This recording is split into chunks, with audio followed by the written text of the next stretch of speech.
fallait Mandela qui se bat pour la paix. Et vous savez, la vie humaine est vraiment garantie na droit universel. Donc d'ailleurs, c'est Dieu qui nous donne cette vie. Personne n'a le droit de nous les ravir. Je vais m'incliner devant mémoire Yaban de Koebele, Bayeba Zaliko Lala Nazamba, selon ba information tozui, bande konabiso Belé, ba Zola la libanda, na bitumba oyo et Otiko Salema, Nanga, na Banri Magie, na Kagame ensemble, bloc, ba Zaliko Lelisa, bande konabiso. Je crois que c'est le plus important pour nous. Diako, vous allez vraiment aider Mokopona Bango. Vous réagissez beaucoup dans l'émission Nabiso. Je vous remercie et je crois que la responsabilité est allée de notre côté.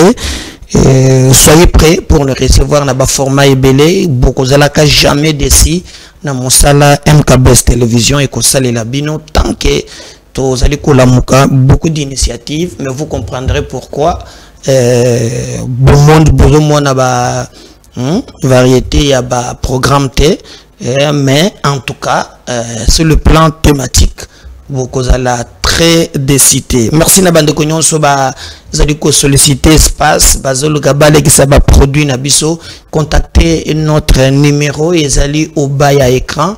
Dossier na yo problème moko za na yango, nous vous rassurons que nyonso ekokoma ndenge et longo obane. Bo partager lien ya émission bandeko bazali na Facebook ndenge moko na bandeko bakolanda biso na YouTube. Bo partager yango ndenge lengo. Donc donnez-moi fait ya bo pesanga photo ya pasteur na biso ozalaki président ya CENI. Yazalaka pasteur awa kumbona ezali Ngoyi Mulunda. Voilà, vous allez voir na photo. Église nezaka na baraka na commune na Kinshasa wa vabi mana wangata. Église zalaka munene congolais bazaba profiter. Tala église pona koleka baraka wana biso balekinzela bakofuye biso ti na moi l'épinière. Mais nzele comment pour lele église inachevé vous allez voir. Donnez-moi vidéo et photo na ye yango Mulunda oyo azali pasteur na biso ya église na méthodiste voilà boton di sey ne grand bato ba mona yango Mulunda wana bo moni ye no ngoyi Mulunda.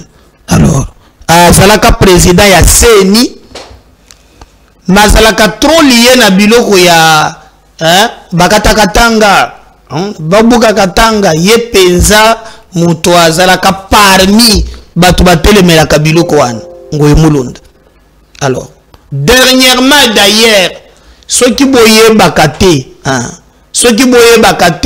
muto ayebisa biso Katumbi asilisa ba montagne ya ba minéraux akuna matata c'est tato bozo monaza na écran pasteur ngoyi Mulunda.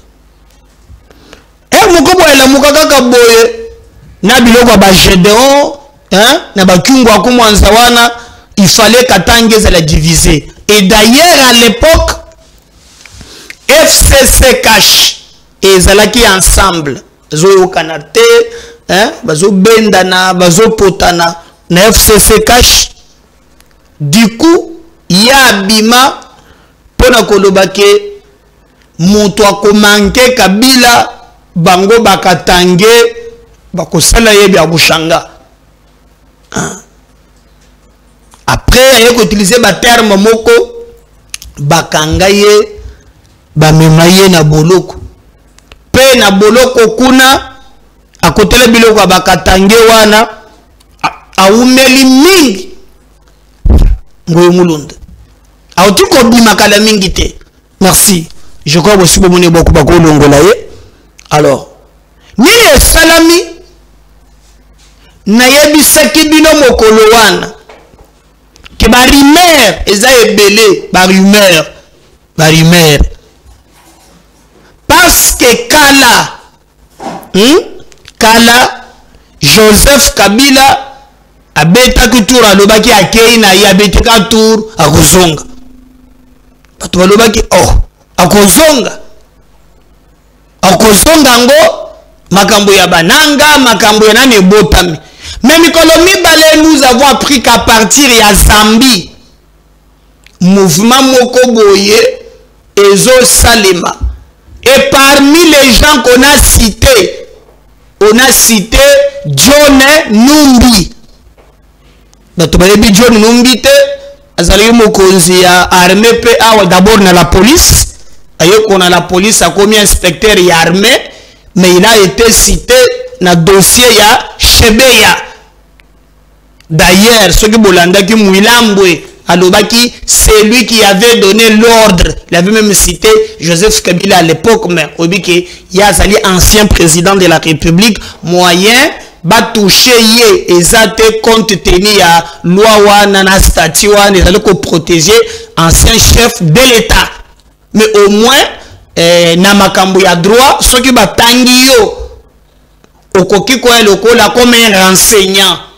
Ma attention, renseignant peut comme qu'à partir au procès dès lors que bazuzu balande muto ta bilu no bako lande la payer.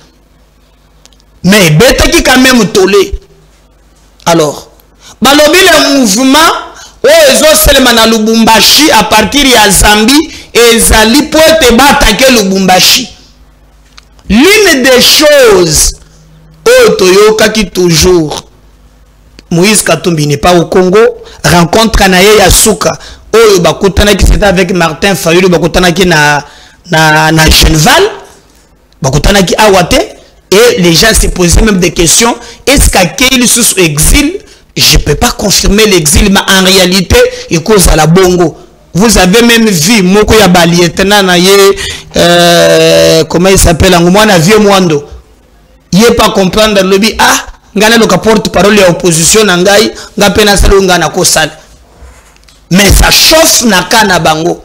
Dernièrement, comme toujours ceux qui confessaient le ngekota, c'est Francis Kalombo Batinda Kaya Bimi pour t'améreper ko embrouiller. Mais situation ezali yangoan. Et le chauffeur de Moïse Katumbi a été arrêté. Comme on a yé tchétché. Boyoka ki bato par exemple que non, azana ba service ya ner, bazo torturer batika ya kende. Ce qui devrait justifier piste. Oh Moïse Katumbi Sengela qui a sala. Le loba vérité et bandi koya. Alors Nangambo Moussous, comme vous voyez, Batakaki, balingi basala opération moko yako saboter République à partir de Zambie. Et Dieu merci que la plupart ya batoana bakoya ki na filé ya justice. Alors entre autres Motu balobi bazuye ba kwenye nde ba bana Kinshasa balobaka ezali notre ancien président Seni Ngoyi Mulunda ba source belé balobi bakangiye. Bon, est-ce que eza vrai azala qui impliqué ba ndeko moko batendele nga un document balobaki oui mais depuis longtemps azali na mukanda moko oyo ezola kisake akomana ye résident na mboka wa na bandakala. C'est pas que ndenge batu balingi ba déstabiliser mboka babimisa yeke e bandi lelote eza makambo penza bandaki bandakala il était là mais nous apprenons que bakangie po na biloko wana. Alors mon plus grand problème ezali comme na skanda ba politicien c'est les objectifs bango bazolinga ba atteindre. Ngoyi Mulunda lingi biloko ya bakatange wana makasi. Lelo a Obolandino Jakinda l'a condamné Mutunangai. 2 ans. Hein? 2 ans ce qui n'a 2 mois ndena yoki. 2 ans à 6 mois. 2 ans 6 mois. Alors Azali Kassayen Denise Gisochoa 3 ans. Ah, Denise elle est na 6 mois. Donc Jacques a 6 mois. Denise est pour 6 mois. Makamuni bango batikela lekun. Est-ce que y a une déclaration yao nous les Kassayen tozo senga batika bande konabisu. Mais Jacques wana ndala bozo mona wana. Bouma kamdenge le kakiawa. Il a porté plainte. je sais pas, ameki ko justifier teto likambonini. Mais ya suka wa selection ki inane magambo ya obobi katumba tobomi katumbi tobomio. Ce qui ndengini ezalaki awo. Matuku bi na prison. Mais ambaloyo bakangi ye muto apporta qui plainte. J'insiste que c'est Jacqueline Dala muto apporta qui plainte. Tango bino bozolo ba alobi ke ya solo makambo Denis du Socho alobi ya kokule basala kingango ya solo. Mavana yoka ke mwa buri moko bo no abandu audio moko bimaki makambo ba audio ba trafika ka pe ba audio. Mena audio na zolo ba ke non bobeka ko sala ndenge zawa ba preuve zate ce qui va bouger mouvement ngo makasi na nko je sais pas ce que ça gendegene. Et azalaki na nini ya kinkole lelo ko te yusaki bino lobi Denis du Sochoa azalaki condamné pour 3 ans mwana na ya lobi bako condamné yete azana mwana ya mwasi po ye a défendre ka régime malgré tout ce ya sali mais au moins et simbité parce que même Jacqueline Dala a été condamné pour 2 ans et 6 mois. Alors, biso vous allez penser que bate ce qui les Kambangwe zendeni mais je crois est-ce que bazana droit ya kosa l'appel par exemple Jackie il a ce droit là ya ko contester jugement ndenge ils allaient ko kende mais souvent tokebaka na babilo ko mosusu obiso moko tozali ko se livrer. Maman Denise Nyakero Tshisekedi ayambi ba journaliste quelques journalistes de toutes les façons ça club moko réseau moko ya ba journaliste il paraît penser que bango mo mbongo alors et créer tolé d'abord na moni ba journaliste bazalaka na maman Olive Batomboki nazalaki na émission moko na canal presse na tongo na ngarime na émission lobby batu nyonso basiliki o mama Denise akoki ko réunir te mama Olive azo récupérer pe bango ye pe sikoyo azo liesa pe bango ba oyo ba resisaki te kozo ipa ya mama Denise siko ba communicateur balobi biso tu defanda kaka régime banda 6 ans moko yaka ipa la biso alobi 6 ans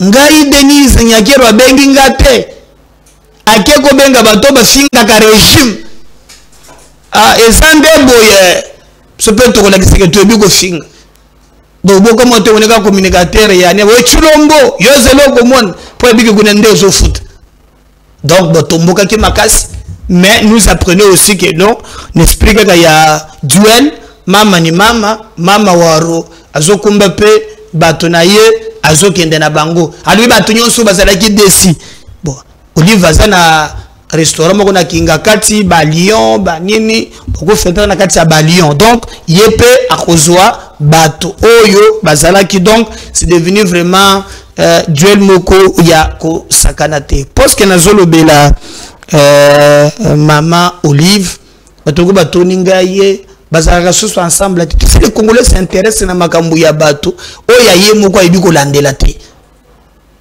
mais c'est faux.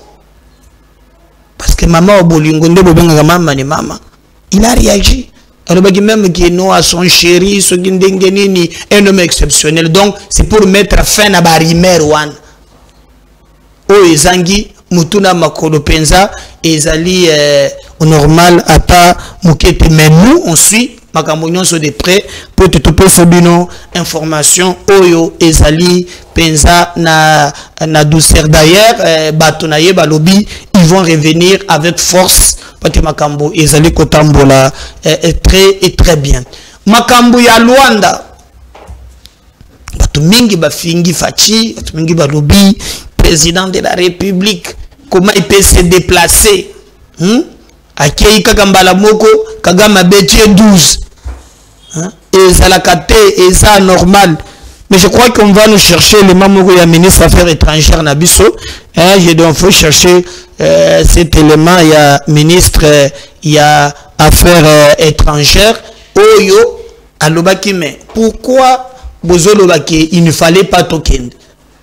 Mais il fallait y aller. Il fallait qu'on kende parce qu'en réalité, qu'on a quitté le monde entier, na likanisi oyo Kagame Zanango. Toye komona koto d'ailleurs, l'élo Union européenne, par exemple, je vais vous lire ce que pense l'Union européenne pour vous comprendre que nous sommes kaka mabete ndenge batuba zali komona, mais nous voulons quand même tout angela bien ce que l'Union européenne pense. Regardez, voilà, je vais tomber sur les papiers où nako Tangela Bino pour Batumingi Balobi, il ne fallait pas y aller, on a humilié le pays, non. Alors, je suis là, l'Union européenne regrette, voilà. L'Union européenne fait part de son chagrin, de sa déception, après l'annulation de la tripartite, Tshisekedi, Kagame, Lorenzo. Il faut que les troupes rwandaises présentes sur le sol congolais se retirent. Il faut que le gouvernement rwandais coupe tout soutien au M23. A insisté Joao Bontam, le représentant spécial de l'Union européenne dans la région des Grands Lacs. Vous comprenez quand même que non?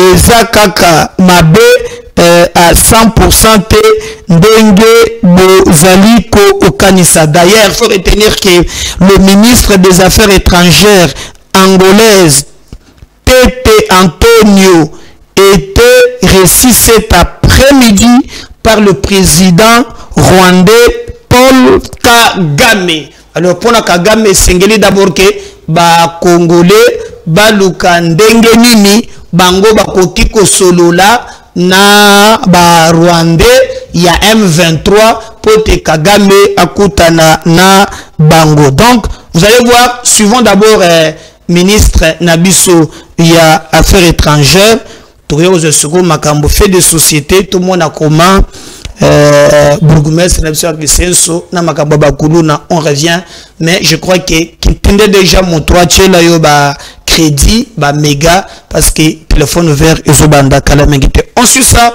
on va revenir juste après.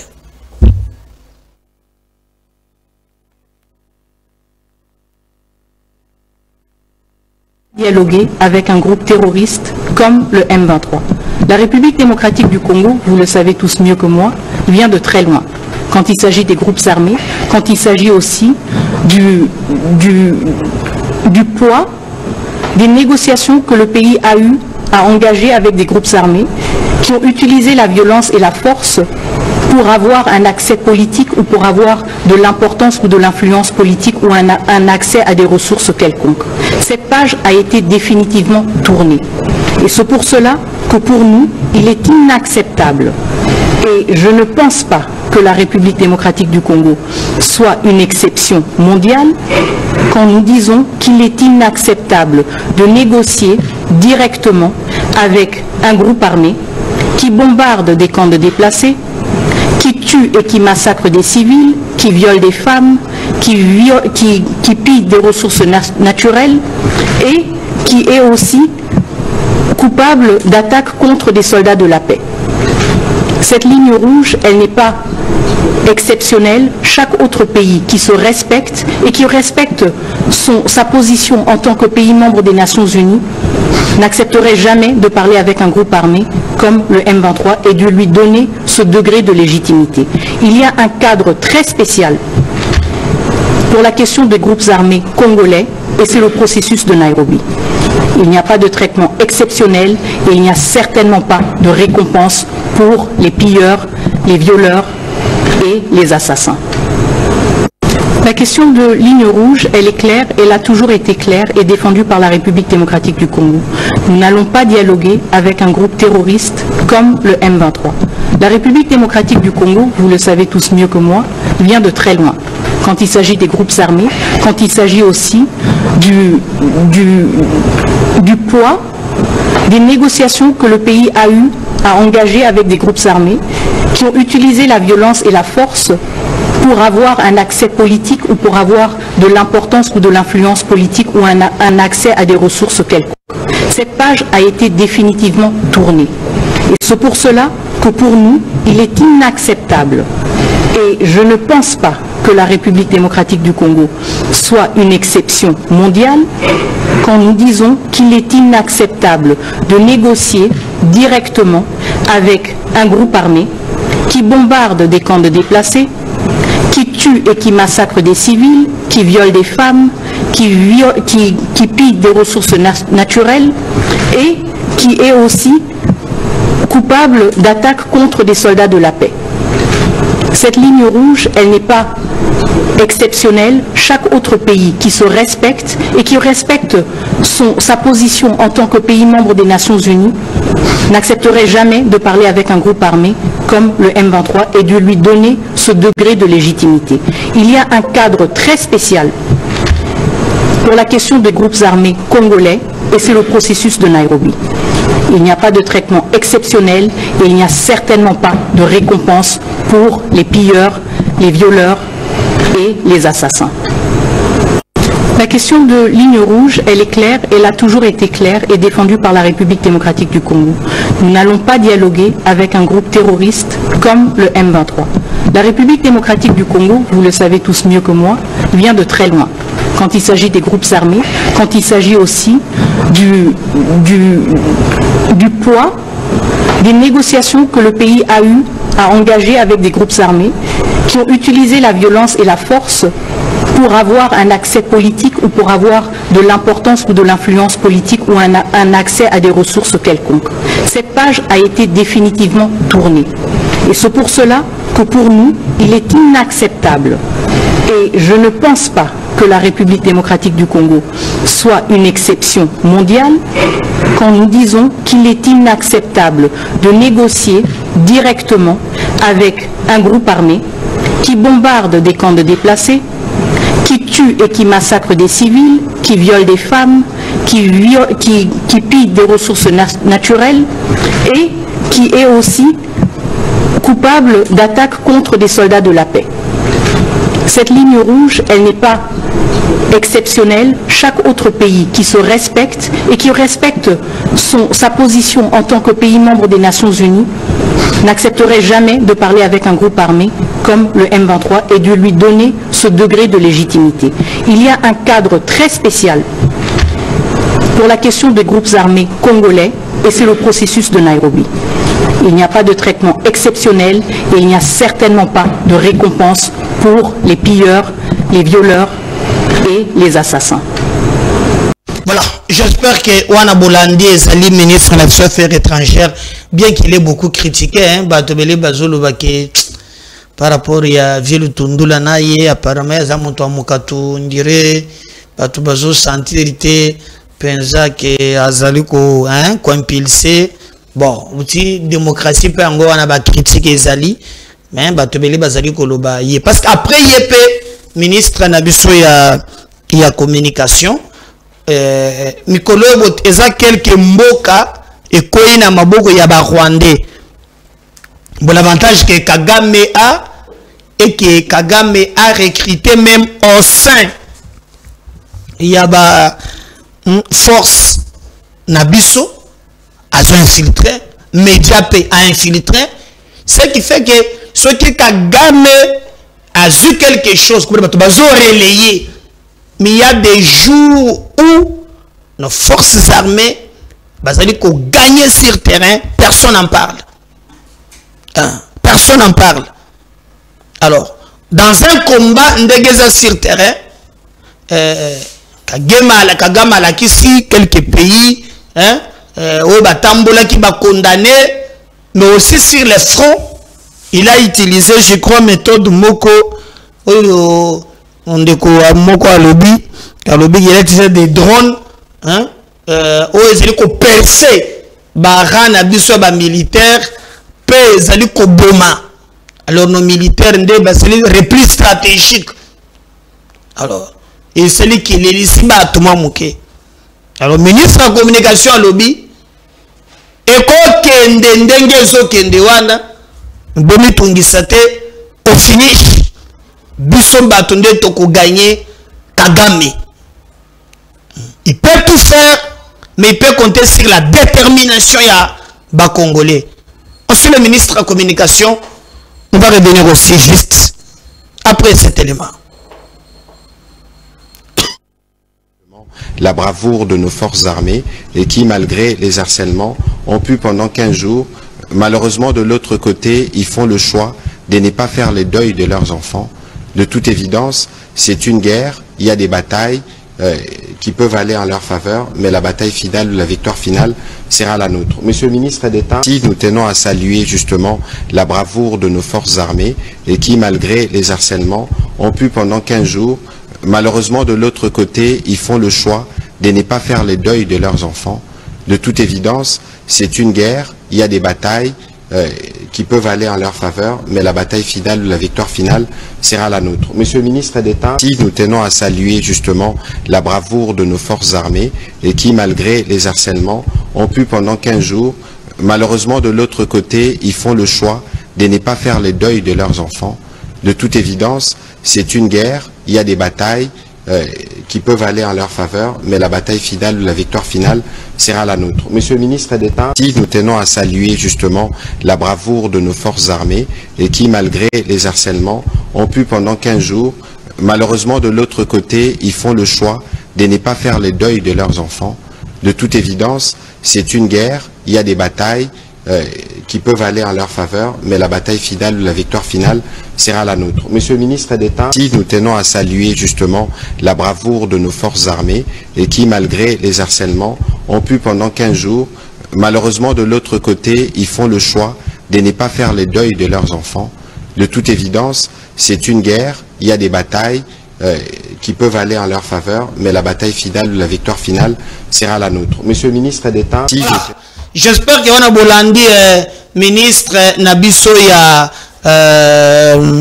communication Patrick Mouyaya qui donne la force na mapinga Nabiso oya talisi biso ke nyonso ekoki ko salima mais boye ba ke biso nde tokolonga mais tolembi pe hypocrisie ya communauté internationale parce que bon Kigali a été mais lolo quand je fais cette émission ministre affaires étrangères et Angola akeko kutanana président Kagame donc bazo continuer ko zoba biso donc nangambo mususu Kagame zana courage ya kosenga République démocratique d'Olobi poto solo na bango il faut d'abord que Kinshasa anjima ko négocier na ba M23 oh mais yo loba kike ba M23 baza ba Congolais mais yo oza na mboka na yo comment tu vas maintenant t'ingérer poser une condition que non pour être ba Congolais ba solo là et sengeli d'abord ba solo na ba M23 alors que yo moko oza incapable ya kosola na ba FDLR bo likambo ko suka kana manduki hein likambo ko suka kana manduki nzela mususu nyonso toko mimela Kagame ekosala nango rien ekosuka kana manduki. Alors raison pour laquelle il faut que armée na biso eza l'équipe bato babunda au front bala que c'est en réalité que musala ezali ko salema ya solo. Donc nous allons vraiment revenir na ba détail mususu na ba émission ezali koya pour na koyebisa bino mais toyeba ke mboka na biso tozali sérieusement menacé na sanguinaire ya Kagame ou ya zolinga mboka na biso ezala par terre ye ACP-là, à Kanisake, à Longi, Congo, et nous nous disons que Ekotambo la Bongote, tous allez derrière Mapinga Nabiso pour te tolukandengeneni, tokokiko défendre Yango valablement. Comme tozolongo na politique maintenant, na epseki bino ke na kozana na ba émission oyo na deux parties parti à Liboso, Oyo, Nayaka d'abord, vous donner information, Oyo, Ezali Penza, cause à l'aspect politique, pour retenir qu'avant tout un aspect social, la bête du solo, il y a Ngoyo Mulunda, Zali, ancien président, il y a Seni, pasteur, il y a, je crois, église méthodiste, Bakangie, na Zambie, mais kuna balobi ke bakangie pona makamboyo ezo pesa solo na se ao. Est-ce que ye penza a impliqué de près toyebite toyoko mona ke banda wana katumbi comme tangue pe akim et d'ailleurs il y a une information que avant nazo makambo social na ebse binote il y a eu un rencontre moko salama qui entre Kabila na Katumbi et na table wana sengela ki pe Martin Fayulu aya na ba mususu ba boya ki pe Kabila se retrouve ki yemoko photo suko d'ailleurs je me souviens pour moi que Kabila tambola kakana bato na ye même bozolo ga o jonu numbi bakutana kana ye libanda bakiye kota la président moko aza eli ya Namibie ça le maman moko aza président ya Namibie alors alati babiloko na ye bokumona ke Kabila azawana bolokaka kekaya bini karubi bokumona ye patience saiba oya sakina o chefrem akomimi koloko kopelisa babuji na mesa ko luba makambo ya kwatake régime à Tshisekedi yepa sakuna. Est-ce que je peux avoir photo wana bomona binomoko ndenge nini o Kabila o azana boy nyonso bozoluka ye azali kotambola na bango sans problème pour kalève mutom amona nakate to taliboy ba monanité. Mais en réalité biso nous vous montrons seulement que bango bazali sur terrain bao bazana Zambie toyoki alors bao baza na Zimbabwe bazali baoyo bazana Namibie bazali alors okoyeba nini ezali ko salema. Mais je vous dis batu baluka kabango Joseph Kabila Kabange Shinaramde bobengiye azali na batu na ye nyonso kikaya kimbala kiao je koza na Kinshasa agenzela ba Congo na bato moko boya bimelaki ye wana zawana patience yi bazali même temps balobi Ngoyo Mulunda lobaka te bakangie na Zambie toyebite. Mais Kabila asangisa ki bango botala on me fait signe que bango wana botala équipe choc ba mususu nde bazali ko s'afficher te si je prends le même langage na technique regardez beaucoup mona China Rambo ye wana na bato na ye voilà. Mama obomona che elamba na kingo azali présidente e ba poni ya sika o ya linette wana kikaye bini karubi o ya kangi maboko na veste ya noir patience ayiba azalaki DG ya Ojefrem. Alors moto zangi wana John Numbi ba Kalev mais bazana bango ezana ba photo mususu ya lingaka ko afficher bango te ndenge bozali komona awana. Voilà politique je crois bozu ba information nyonso token de secondes là où le peuple intervient. Je crois aux ana unité aux ana megana yo nazo toucher problématique bato ko funda Constant Mutamba à l'international les ONG des droits de l'homme balobi ba ko lâcher Mutamba te ba mesure ya zui eza ba mesure mabe makasi à retirer rapidement likanisina ye ya koboma bakuluna. Mais bourgmestre mususu alobi yazo constater que bakuluna bazokota na kisenso trop azoche siko barrière avant kota kisenso il faut visa ou bien identification. Alors alobi nano achango en pratique te mais basola ki na conseil kisenso il faut tobanda kokota na visa ce ezaka po bato bakokota kolala ou bien ata oketi na moi boye olingi oyo tokozope visa. Alors na kolinga ya répondre ngai ya po émission bakotala ngo lokola match ozomona voilà telaka congolais pe na kindoki ambassade de Kisenso permis de résidence talaba congolais nde bazalaka na bazangi musala kosala Alors, basi ba montele même yango. Alors, ce que ok na kiselso, il faut zala na papier na yo. Maintenant ne combien d'exercice té. Mais alors bi keza pour ne combattre kuluna, bokomi ko koluka bosala ye mabe. Ensuite d'abord bourgmestre ye moko asaka même na monoko ya koloba, au lieu que boko sela ye makambo. Boka ya lobby na yo lobby makambo ya résidence. Besoin pour ou contre na fongoli téléphone, les numéros allaient afficher au bas écran na après vidéo tout quand entamer makambo ya bakuluna. On suit ça. De la population, mais en fait il ne s'agit pas de l'identification de ma population, mais plutôt de l'identification des nouvelles entrants dans la commune. C'est-à-dire les gens qui habitent Njili, Lemba et qui veulent séjourner dans notre commune. C'est lors d'un conseil communal que nous avons proposé deux concepts pour identifier facilement les bandits qui opèrent à main armée, qui proviennent des communes voisines et des provinces voisines. Qu'est-ce que nous nous sommes dit? Il faut soit un permis de séjour temporaire, soit une fiche d'identification. Et ce ne sont que des propositions. Nous avons envoyé ça au conseil communal pour approbation. Donc c'est au conseil communal en tant qu'organe délibérant de pouvoir se prononcer. Si la proposition faite est illégale ou ne respecte pas la procédure ou énerve les textes légaux, eh bien, le conseil communal va se prononcer pour désapprouver.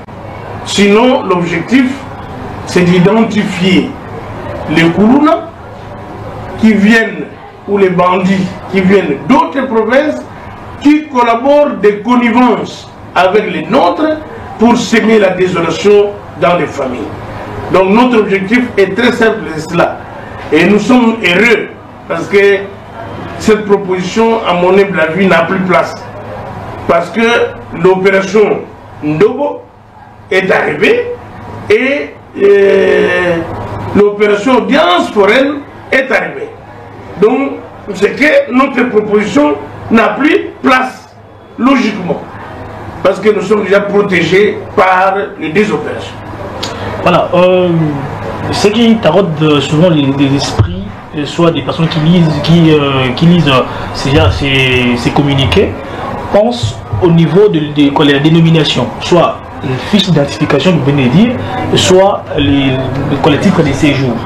Par exemple, ça. Si vous pouvez un peu clarifier chaque terminologie, chaque dénomination et comment vous allez, ça va fonctionner. Merci. Je vous ai dit que ce ne sont que des propositions.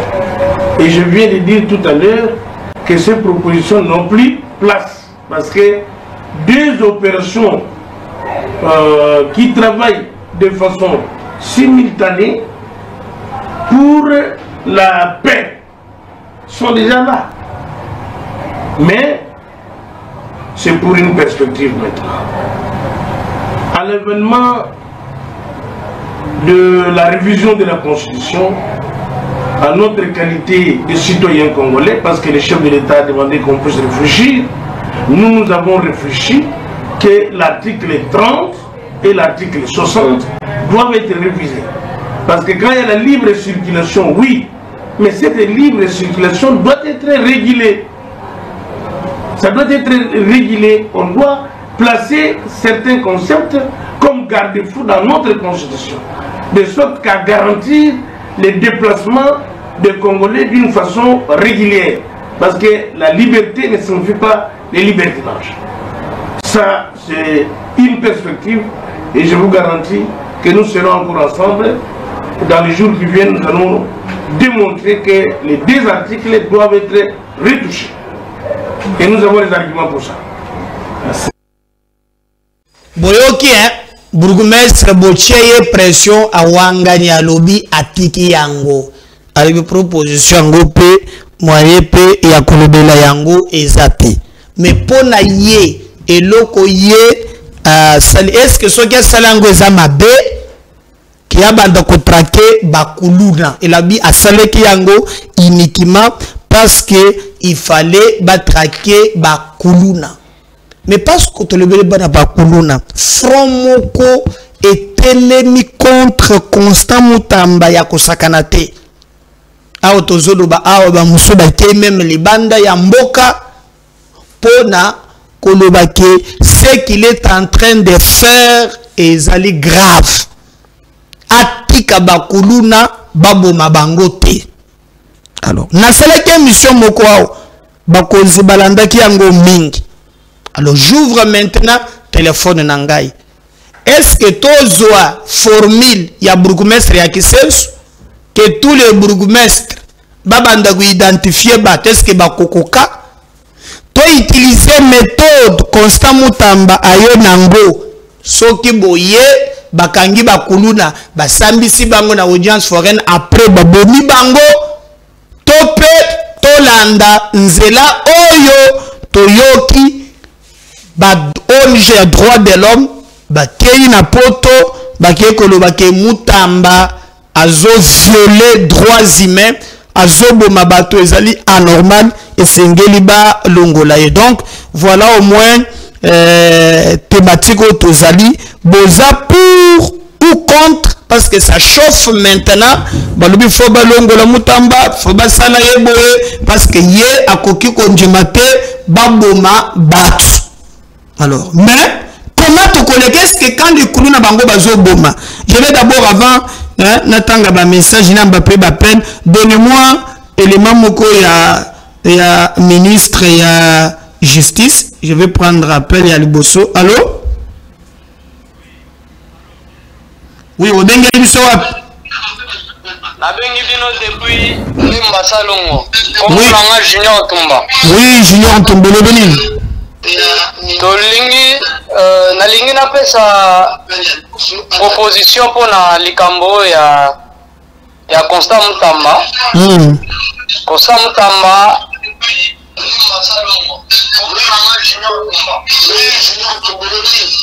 Constant Mutamba décision après si wana eza décision moko malamu. Normalement il fallait batangela biso bakuluna o nyonso baboma bango comme ça biso to bando tambola bien population et tambola bien na ki droit de l'homme boy ambo droit de l'homme ekoki koboya te po parce que droit de l'homme bazalaka te tango biso tovandaka mabe awa tovandaka te awa na mboka. Voilà, je suis obligé à kokata s'il vous plaît na moni ndeto bozo benge belé boza en ligne. En tout cas, aider biso ceux qui bengi diminuer volume à télévision topé kata ou bien la musique à la télévision. Quand vous appelez aux en retard, ça ne nous permet pas que tout sur le naïonien baba appelle. Donc rassurez-vous que ceux qui benga biso aux en musique à la télévision ou bien volume ezali ya kokita. Alors je disais en entre-temps bazo pesa toujours un message pesa ebele mais on va illustrer ministre par rapport à l'Ikambouana ba ONG ya droit de l'homme ba zali vraiment ko telemena l'Ikambouana même libanda ya lobi amekate kutifo ba kanga ye. Alors je sais pas comment tu reçois na l'Ikambouana. Alors ndeko moko lobi pour nanga il faut bakanga babomba bango ministre azo abangate bon botango bako kangaye voilà toyamba ndeko. Allô? Oh mon frère. Oui, obengeli biso bi papa. Naza na commune ya Kimbanseke. Oui papa. Pour la décision ya ministre ya justice Mutamba wana on a eu des bien makasi pour na bakolona vraiment bato vraiment bandembi pour na bato wana soki bakani yango il faut baboma wana ngai mais ba organisme droit de l'homme ezoboya te ata bazoboya mais il faut baboma bango papa baboma bango baboma est-ce qu'on a Congo droit de l'homme ezalaka te to balembi papa. Merci mingi papa. Merci. Voilà. Deux salles de la papa, n'a un plein de co. Allô? Allô? Allô? Allô? Il y a ce qu'on appelle lignes insaturées. Bonjour Ndeko. Ngana Vandina Kisenso, bourgmestre. Appelé Katiango. Ngana Fandina Kisenso, bourgmestre Godé Aza. Oui, Nabatango le Bioanate. Kacho Naye, donc Tozana de Kacho. Ya bourgmestre na ya colonel. Et Salama Namboka Nini Godé, il faut balongola ye Aza. Oya suka wana nakotanga ngote. Donc soyez élégant. Monique, même quand vous appelez, hein, Monique appelle les autres Tanzela moko eza ebele. Je vais tenter lire encore des messages que nous n'en parlons pas. Alors, Nazotanga par exemple, on dit quoi le bonjour, c'est Dieu donné depuis Maloko, je vous suis. Quand l'homme commence à parler, je pense qu'il y a des mesures prises pour terminer le phénomène Koulouna, c'est-à-dire quand les Koulouna font du mal à la population, là les soi-disant droits de l'homme et droits des femmes, alors quand on veut exterminer les malfrats, c'est alors que les droits des femmes deviennent droits de l'homme. C'est-à-dire les Koulouna sont des hommes qui ont des droits et nous les peuples sommes les femmes qui n'ont pas de droits dans ces pays. Que les soi-disant droits de l'homme se taisent, sinon les peuples nous allons nous révolter contre les soi-disant droits de l'homme. Donc Kombo Naye Ndeko a cité, je vais lire encore des messages et à un moment j'ai au moins 39 appels en absence, mais je n'arrive pas. Il y a beaucoup d'insisté, vous allez après ligne Zali s'attirer, je vais lire encore ces messages. Ezaba message belé de bonjour ndeko journaliste ngana fandi voilà nasi na mono ira mafinga na kotanga te ndeko moko alobi ndeko nangai tika makambo ya droit de l'homme. Non, moi je vous donne l'information telle que ezali na kotika ndenge nini information tozana ngo.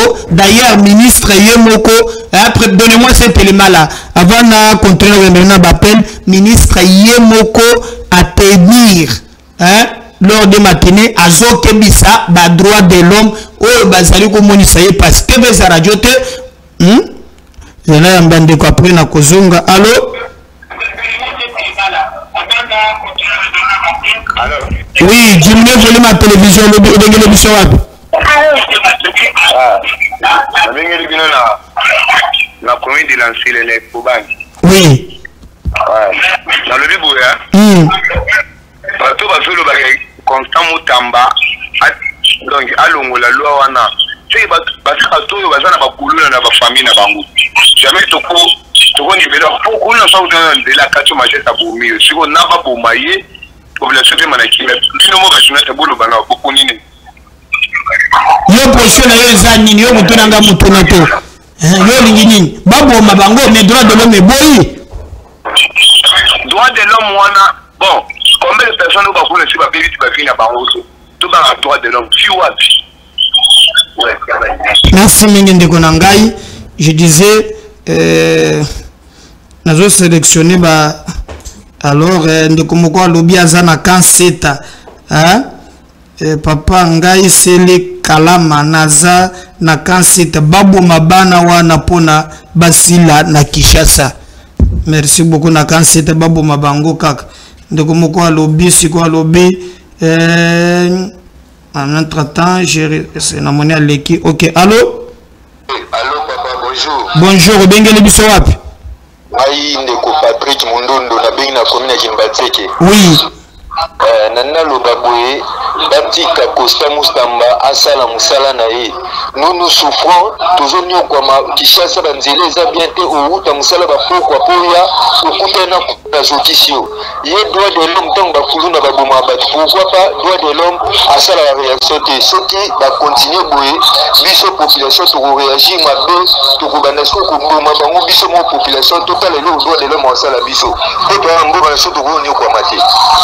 Merci Mingi na mboka babomakate donc wana ezali bientôt je n'ai pas message je belena tanga quand même ba message bon na Mbappé ndeko oyo allo obengeli biso wapi allo oui obengeli biso wapi ezaka ngande ko jira so na benga ndi fubanki mena oka ki olobele pour que je démontre ça ngara réponse à pété olobele ota journaliste moyen à lobalikambo ezate je crois binonde boloba alors toyamba découper 3 appels et là ça va entrer allô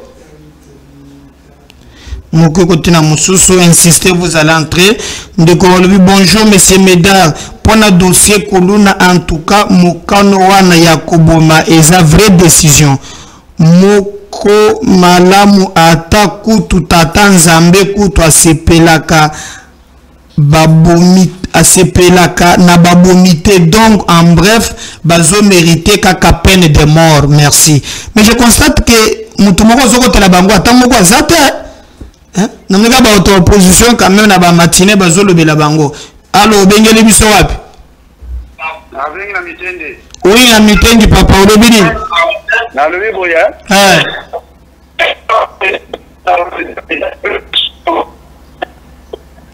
Babo mabango doit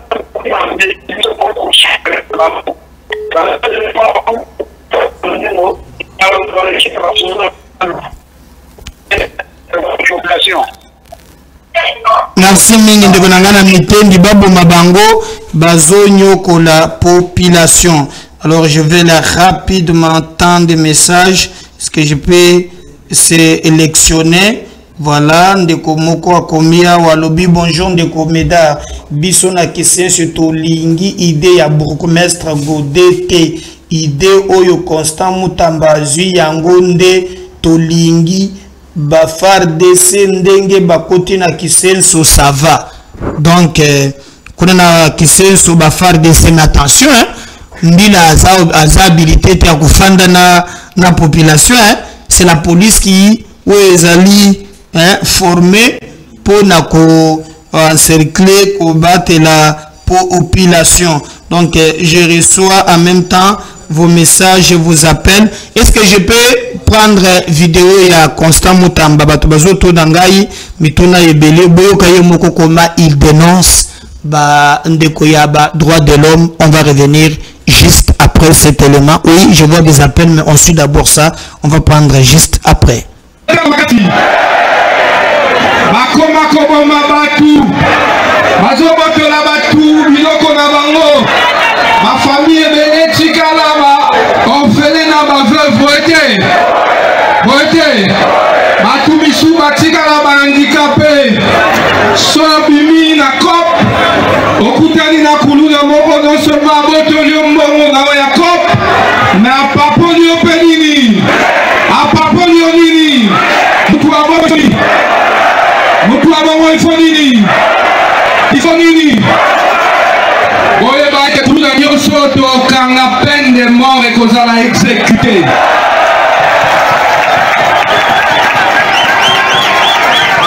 bolobela bato ya badroit de l'homme wana bolobela bango ete toyebi baje na bango toyebi nini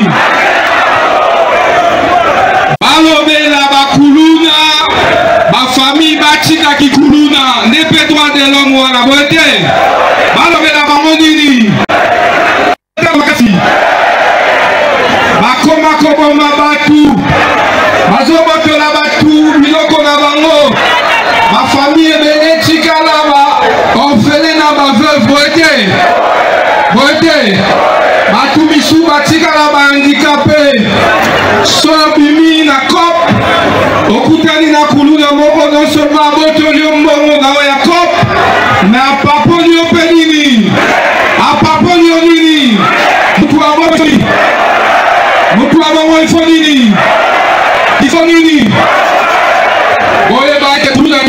tokanga peine de mort et qu'on a exécuté.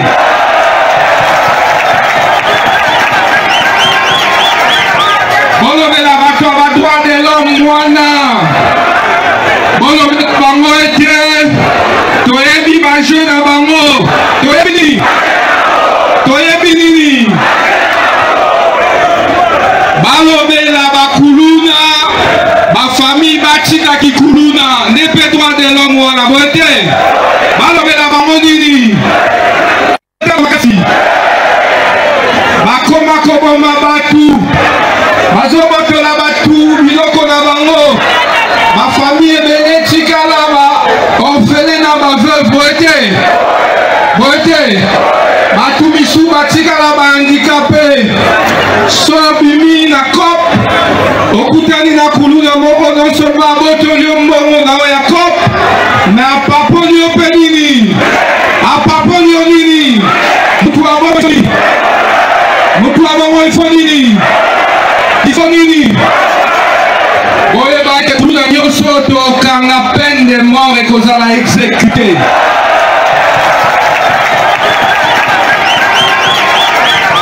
Bolobela bato ba droit de l'homme wana. Bolobela bango ete toyebi ba jeune na bango. Toyebi nini.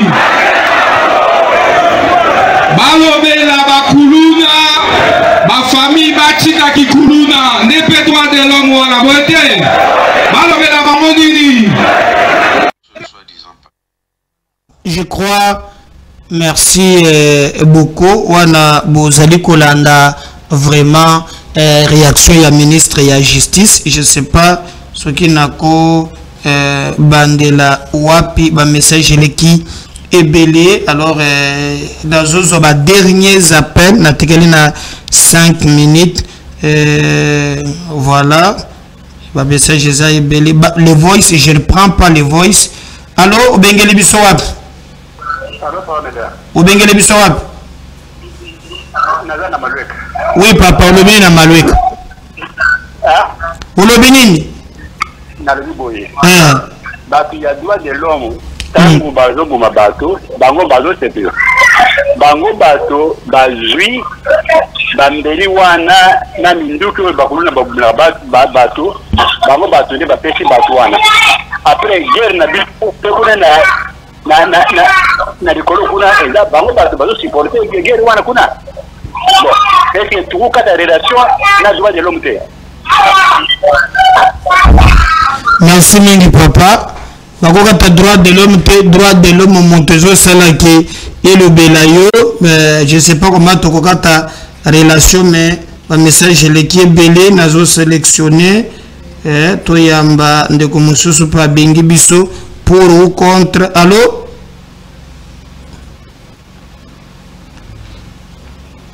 Ubengeli biso wapi? Allô?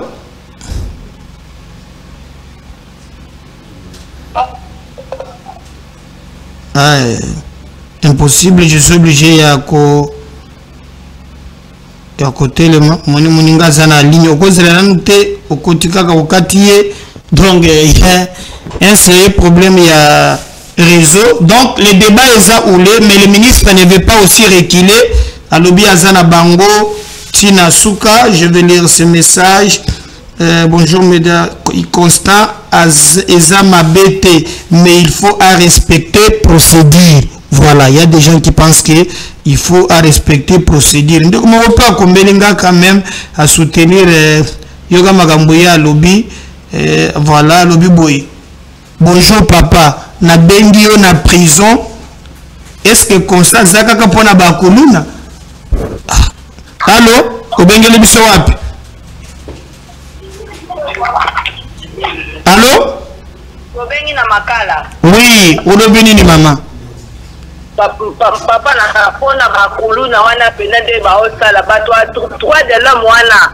Droit de l'homme azana onani. Aza mukongo, aza muluba, aza muswahili. Allô? Oui maman.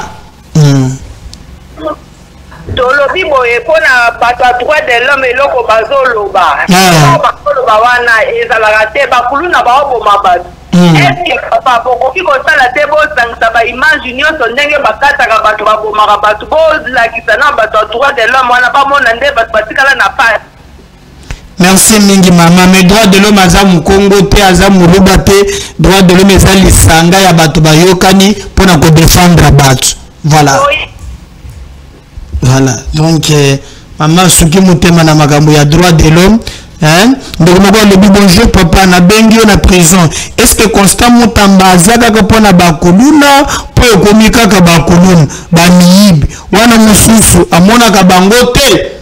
Donc il faut constater à la politicien ba miyibi nde bazolo ya komika bakuluna et gumusala yeli yango wana. Alors bonjour journaliste na kisenso ba policier ba koma ba complice na bakuluna, c'est mieux vaut farder que la police. Bon, peut-être nano moni ba dégâts ya armée te na lobaki on a précisé l'armée n'a pas été formée.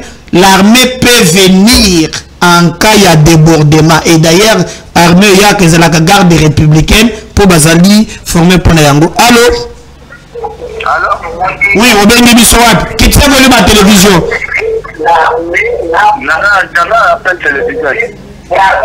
Qui t'a volé ma TV? Ouais, on le dit, papa. Oui. Après il y a babo mato babo me bati ka bango pour le droit de l'homme. Babare bango hein. Voilà. Merci Minde Konanga, il faut babare bango. Donc donc c'est compliqué. De l'autre de Koluna, je crois que des autres réactions. Hein? Il y a Batunana Bamese, si vous regardez ici par exemple la caméra, c'est plein de messages. Oh yo bato bazali, je prends les 3 derniers appels. Oui, Kokiko Zalana na conclure émission. Mokolo ya lelo, je sélectionne un peu ba message mingi bato bazo finga bato ya droit de l'homme. Alors Ndewalobi, bonjour papa Nazola Ndayo na lutengele côté Yamboudi insécurité makas batu ya droit de l'homme bako mona bisote tindelanga yi numéro na bango. Oh osala na bango ni droit de l'homme est un monde tout j'insiste. Hein? Par exemple tozana Asado, hein? Jean-Claude Katende tozana Akage. Oh ya Kapiamba toza baza ebele ils allaient passer donc bah après les ebele vous allez kokota simultanément. Alors de comment le bonjour naza nandili il faut que boma bakuluna merci mingi ndeko bakoboma bango ndoko walobi bonjour ezanga Gustave na commune ya Monga Fula babo mabango kaka merci beaucoup Gustave toza ndeko bonjour ndeko ngai babo mabango nyons papa Kankolongo biso na makala moyen te hein ba ministre pe ya intérieur ndo bongo soki ndeko na tozolo bawa te ezolo bakaka na ville na moto. Donc bonjour ndeko Médard pour nangai babo mabango mais juste que justice ezala équitable donc basambisa bango bien makasi poto zala rassuré. Voilà on est allé réaction mususu ndeko moko alobi bonjour ndeko Médard pour nangai esengeli babo mabango mais toujours banga règlement des comptes. Voilà à cause de la peine à raison et mokolobi abandi babo mabango bango babomi droit de l'homme azalaki wapi droit de l'homme bazo tourner maman moko toni soki ozalaka mokongo hein soki ozalaka moluba bonjour papa likanisi eza bien babo mabango po kimia ekota penza po soki bazokanga bango batiki bango moyen kimia ekota ezate ezanga na Telecom. Voilà, bandeko ya Telecom topesi bino mbote kuna. Alors ndeko mususu message belé bonjour ndeko meda ponanga ministre ya justice azi bien babo mabango wana koluna ekosila merci. Alors dernier message alobi bon mbote ndeko pona mesure il faut ayeba que la plupart ya bakuluna bakoma ba éclaireur ya ba policier pour arrêter les innocents. Ah bon? Donc, en tout cas, il y a tant de messieurs, il faut n'attendre le message. Tout aussi, Salelo TV Zapengonga, restez branchés na MKBS Télévision pour le programme Moussousou. Restez branchés na ba numéro Moussousou, surtout na ba programme, il y a quelqu'un qui veut le Kalate. Bye.